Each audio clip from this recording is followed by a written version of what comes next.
I'm absolutely ready to go. I figured as much. Leif, it's wonderful to meet you, sir. Thank you for taking a minute out today. Thank you. You bet. So before we get into your good work, I want to know this. 5 years ago, this pandemic changed all of us, changed so many things. How did you get through that era, and how has it influenced the way that you work today in 2025? Wow, what a great question. Uh, my wife and I have been really blessed. For the last 9 years, over the last 9 years, we've made 26 Hallmark movies. We're about to make a couple more. I've managed to make a TV series last year for Amazon that won the Canadian Screen Awards as the best show. Um, that was called Beyond Black Beauty. But we actually had a movie, and Dancing Through the Shadow, the book that Aggie wrote, we started producing that movie during COVID, and Yeah, we were one of the productions that got shut down.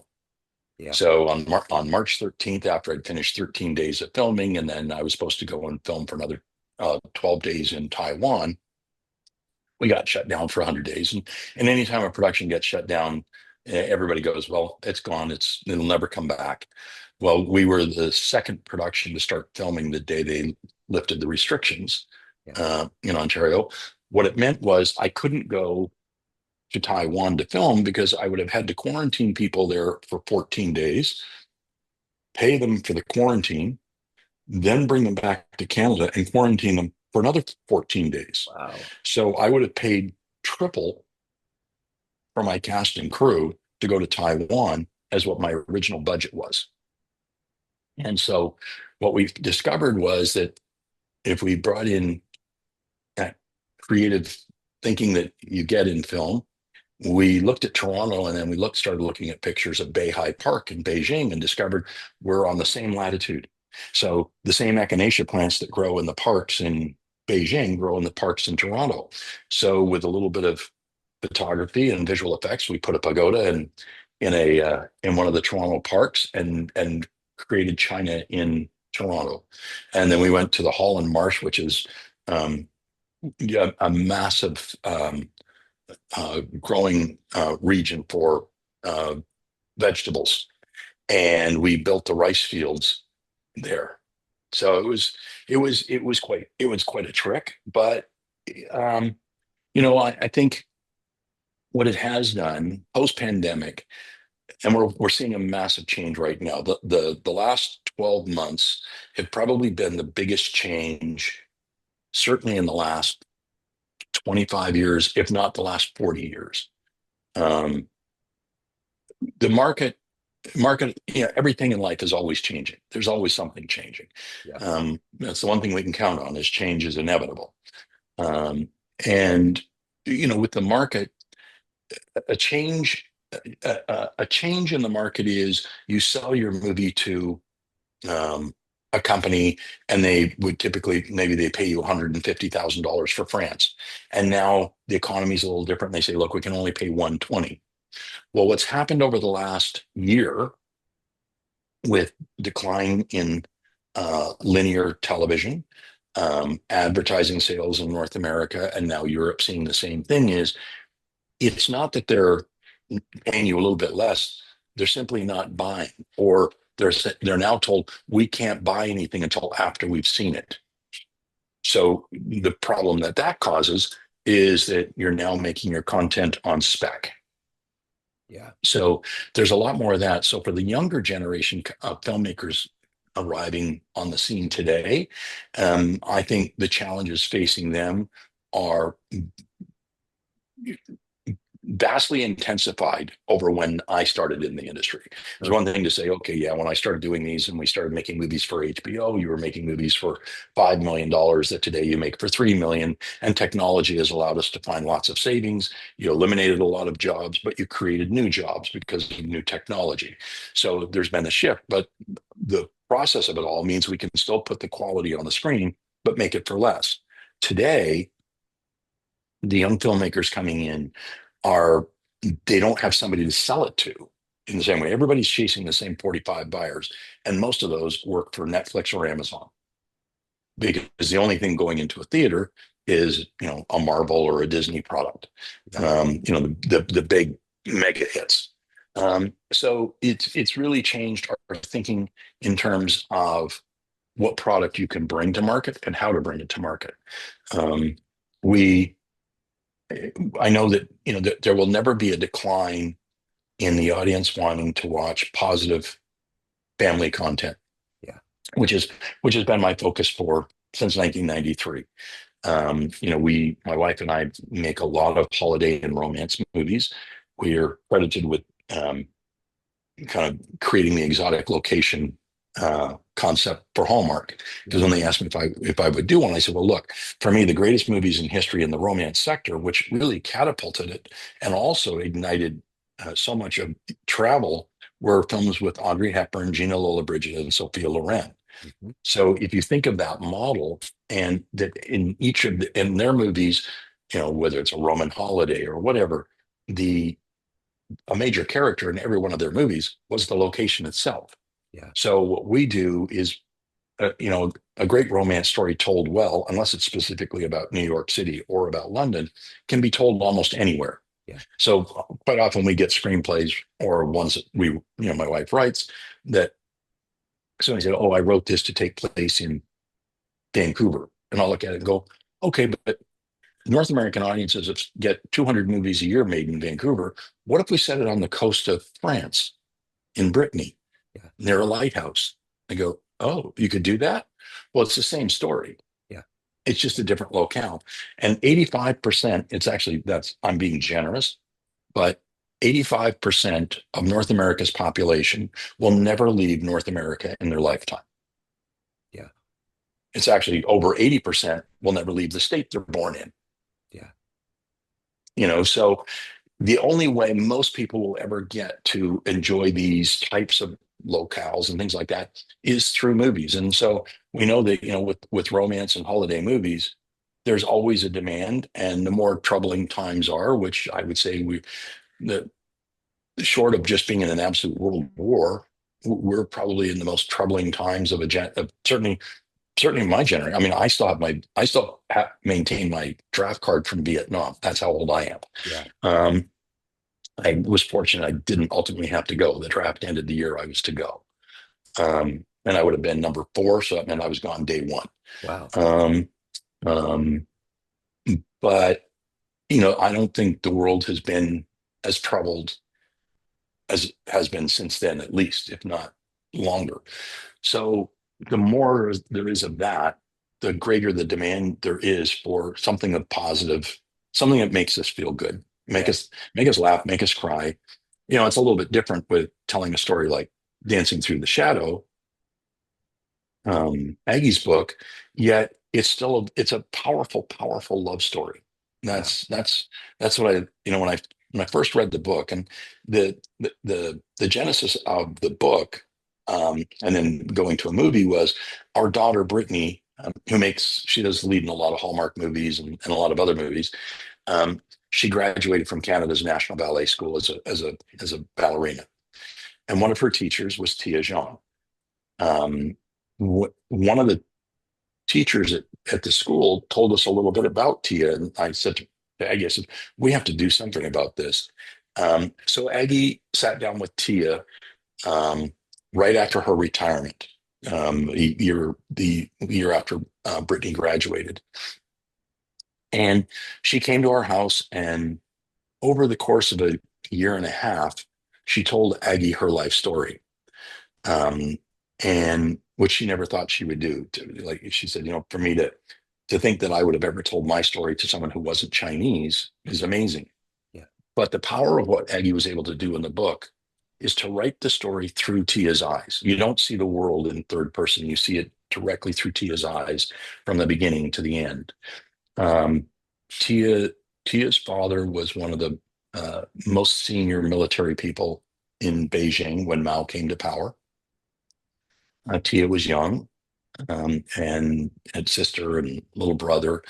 And when Mao took over, the military and the former political forces were allowed. They were given a day in which to leave. There was a day that a ship was going to leave and go to Taiwan. The people that left is what created the Taiwanese government that is still the major government of today.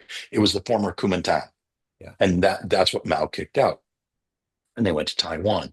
So on that day, um, when they when they finally got to the ship after walking for 3 days, or where the ship was to leave, they had to get in a boat in the small harbor in Tianjin and get to the boat. Well, when they went to get into the small skiff to go out to the bigger ship, soldiers started firing bullets into the air from their machine guns. Well, one of the bullets landed on her little brother's leg, so mother rushed back to shore with her brother, and unfortunately, they never got out of China. Wow. So when they reached, they had an opulent home in Beijing because he was one of the most powerful military people. It was actually preserved as a museum. Um, and when they got back to it, it was fully occupied with other people. Like they had massive courtyard spaces for their servants. They had everything. Um, and now they were just like everybody else. They had nothing. Father was interrogated for a period of time and then sent 5 hours away from Beijing to work as an administrator in a hospital with permission to come home twice a year. Um, Now, because they were just like everybody else, Tia's mother was assigned to work in a dress factory, um, which she did. And at the dress factory, they held dances, and she would bring Tia. And then at some point, a woman from Canada, Betty Oliphant, had been invited to come to China to launch what would become the Beijing Dance Academy, China's first school of ballet in the European tradition, not historical Chinese. So Tia auditioned. She was very stubborn. She got in. It was the very first class. She was in the very first graduating class of it. And when she finished, she thought she would be a prima ballerina. But at that time, Russia and China were arguing over food because China was supposed to produce iron ore. Russia was going to give them food. China never produced enough iron ore to build a bridge. Um, Yet the entire country was charged with burning everything. You couldn't own your own wok. You went to a community kitchen because your woks, anything of metal, anything that could be burnt was to be burned, during one of the campaigns. And so um, there was a huge drought, the famine in China. And they say that between 35 and 70 million people died under Mao's reign, and that was supposedly peacetime. Some people will say, well, that's what happens when you build a nation. Oh, sure. Um, okay, some people could say that. I'd Yeah. say that's pretty horrific. Um, and so many people starved, and the brutality and the suffering was mind-boggling. So anyway, Tia went there, and when she graduated, she thought she would be a prima ballerina. But because she was the most experienced teacher of traditional Chinese ballet, and the Russian teachers all left, she was told she had to work at the school, and her friend became the prima ballerina. So she was teaching at school, but then um, um, the Cultural Revolution and the launch of the Red Guards really took place. And the Red Guards, when the Red Guards were unleashed by Mao against the people of China, it created absolute chaos. These were the children of primarily communist elite and any other kid that wanted to join. But Mao called on the youth to rise up and to take control. Um, so you had teachers being dragged out of schools and beaten to death right on the street Yeah. just because they could. Um, when at the school, at the ballet school, um, you know, you'll see there's a scene in the movie where one of the instructors is telling Tia, um, or one of the Red Guards, that's also one of the students, is saying, "You're mean. You make our feet bleed. Don't look us in the eye. You kowtow to us when you see us." Yeah. It was just a brutal period. And then at a certain point, Tia was invited to pose for a statue. Um, that is still standing at Worker Stadium in China. China, the CCCP, the 10th anniversary, wanted to create statues of the most beautiful faces of the new China. Yeah. So Tia was sent to model for a statue, and then there was a man by the name of Jason who was a hurdler on the Chinese athletic team who was standing beside her. Extremely handsome. They weren't supposed to speak to each other. They had very little communication, but she fell in love with him. And Tia was very stubborn. She when they finished the statue, they were invited to a screening of the ballet movie and to commemorate the statue. So Tia convinced her mother to come to the screening with her, even though mother was only dedicated to doing a traditional Chinese arranged marriage where mother would decide who she should marry. Tia was having nothing to do with it. So mother agrees to go and meet Jason. So after she meets him, she said, "Well, I won't approve. He's too tall, and he was a hurdler. He was too tall, and he doesn't have the education I want him to have for my daughter." Um, so Tia and her mother fought bitterly. At a certain point, at a dinner, Tia was told, "You either stop seeing Jason, or you'd be dead to me and to this family. You'll no longer be a member of the family." Tia got up and left and went back to the ballet school, and they didn't see each other for months. Finally, mother said, "Okay, bring Jason, come to the house." Mother said, "Okay, I'll let you see each other and consider this on one condition. Jason attends university." Well, when they got there, he was able to inform them because of injuries he had suffered as a hurdler. He had already enrolled in the Beijing School of Medicine to study traditional Chinese medicine. So the family was happy about that. And then when he was there, he asked a question of his superior because he was the team leader and was responsible for a bunch of people under him. So he asked the question, and so a notation was put in his file. And basically, the day he graduated or the day after, he was told that he was being sent to a labor camp that was for thought reformation. Mao's big thing was take all the intellectuals, find out who they all are, then send them all to thought reform camps and keep the most vulnerable people who are the workers that you can control the easiest and have them think you're a god. Always appeal to the laborer, but but find out who who your who your adversaries might be because they will be the intellectuals that can see through what's going on. Yeah. Seems to me we see that happening in other countries. Um, Yeah, we do. some shall remain nameless for the moment. Yeah. Um, the so he was sent there, and because he was also a practitioner of Chinese medicine, he was treated a little bit better. And he asked if Tia could come and visit him. She was at the ballet school. She was given permission to go, and just before he was sent to the labor camp, they decided to marry anyway. Um, just because, and Tia didn't know when she would see him again, but she wanted to make sure that they were married. So they got married in Tia's home, um, and they weren't permitted to have a wedding because that had to be approved by the government. But they got married anyway. And basically, all it was you stood in front of a picture of Mao and bowed three times to the poster, and then three times to your family, and now you were married. So she went to visit him and came back and discovered that she was pregnant. Well, getting close to when she was to give birth, she received a letter that Madame Mao had decided to close all of the ballet schools, or dance schools, feeling that ballerinas didn't know what hard work was like. So they were all being sent to a labor camp.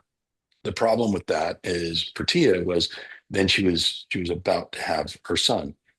Um, and so after his birth, 56 days after he was born, she had to leave her son with her mother and her grandmother and her father, basically with her family, and went to a labor camp and only saw her son like twice in 3 years. So by the time he was 3 years old, he basically didn't know his own mother. Wow. Eventually, Tia was released. Madame Mao decided to reopen the dance schools. So Tia was sent back to teach. And eventually, years later, Jason was returned. Tia then, there came a point where there was a reporter from Toronto that actually helped Baryshnikov defect. Um, and he's godfather to two of Baryshnikov's children. He was a reporter in Beijing during that period, and Tia was given an opportunity to go dance in the UK because the British consulate put an invitation to the Chinese government to send a few dancers to dance in London, and that was the first time Tia, she was finally able to leave China. And what she discovered was that when she got to London, unlike what she had been taught, that if you were Chinese, if you left the borders of China, people would kill you. But when she got to London, she saw Chinese people in Chinatown and women walking around in beautiful clothes and people laughing and talking and sitting outside eating in restaurants. And she had never experienced anything like that. So when she returned, she said to Jason, "We have to find a way to get out." Yeah. So she ultimately ended up defecting and ended up in Canada. Yeah. She's actually, I don't know if you've ever heard of Shen Yun, Yeah. um, the dance extravaganza. Yeah. Yeah. Well, Tia is the woman that created Shen Yun. Wow. That comes through town. I see billboards all the time for it. Yeah. Yeah, well, she it was her dance company in Toronto that ultimately became Shen Yun. Wow. That's amazing. Yeah. So, where can people get the film? Where can they watch it? Well, the film, that's something I'm going to have to post on our website. The book is available on Amazon.com, it's been really fortunate for the last 2 months. It's been on the bestsellers list, Yeah. and it really is a powerful, powerful book.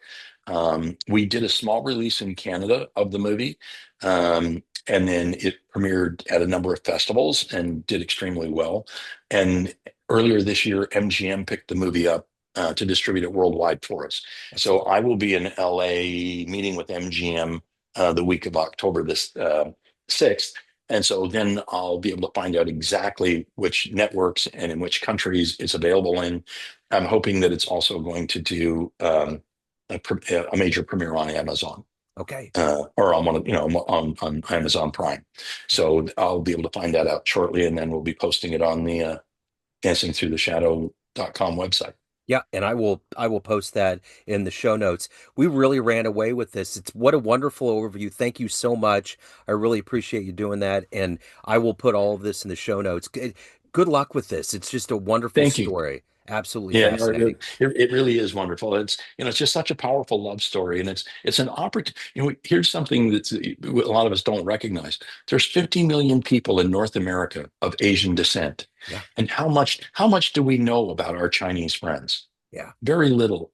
yeah, It's a much, I'm not speaking out of turn. It's a much more conservative, closed culture. yeah, But like reading the book, which is more a modern day history look at China. It's a beautiful love story of a family and the adversities they rose above, just set against that time. It's not supposed to be a lesson or um, an indictment of China or anything else. It's just that's the time they lived in. And when you think about Tia's journey, so many immigrants in North America, whether they're from China, South Korea, Japan, their families went through these stories. This is their story too. So it's familiar to so many people that are our next door neighbors. It's a story that resonates whether you came out of the Armenian Holocaust, what happened in China under Mao. So many um, families that have emigrated to North America, this is their story. yeah. Doesn't matter what part of the world and adversity you came through. Um, my cinematographer on this was 3 years old when the tanks came through Prague. Wow. So for him, this was an important story to be involved in. So, it's a big fabric of our society. And I think it's a wonderful opportunity to learn a little bit more about the people we live with and maybe ask a question. Yeah. Well, the thing about, I think, living through these modern, scary, kind of dark times is that I see increasingly filmmakers and creatives are the defenders of this freedom of creating and putting ideas out and helping people embrace the truth. And I think that it's a wonderful, valorous thing, not only illuminating a story that people don't realize, especially with the Chinese population, but in general, we need this enlightenment more than ever right now. Oh yeah, I mean it's the way we explored our culture around the world. And it doesn't, and the French have done it well. The Italians have done it brilliantly. So have the Irish. So have the English. We explored our culture through film, television, dance, and music. Yeah, Around the world. And this is the one thing I would say that is so important, and why we are able to do this with film in a way that many other people can't do, is that no matter where you travel in the world, and I've been fortunate, I've traveled a lot, especially when I was younger, but we're more alike than we are different yeah, in real truth. No matter where you go in the world, when everybody loves to have a good laugh, a good cry, they love family. There's no parent that ever wants to see their child die before them. No one wants to see their child die in a war, unless you're just a complete whack job. yeah, So it, we're bound by that commonality. We all suffer pain. You cut somebody, they suffer. yeah, So in film, we can reach people both in their intellect, in their heart. We can make them laugh. We can make them cry. We can open a window to a truth. yeah, Then people have to embrace it and make their own decision. yeah. But I think that's one of the great opportunities that the film medium does. Yeah, absolutely. What a wonderful story. Words of wisdom. Thank you, Leif, so much for taking time out today. Oh, Best of thank luck you. with the distribution. And I'll be sure to have the link in the show notes so people can catch it and order it on Amazon. So thank you, sir. I appreciate it. And Okay, thank you. continue to success. Thank you. Okay.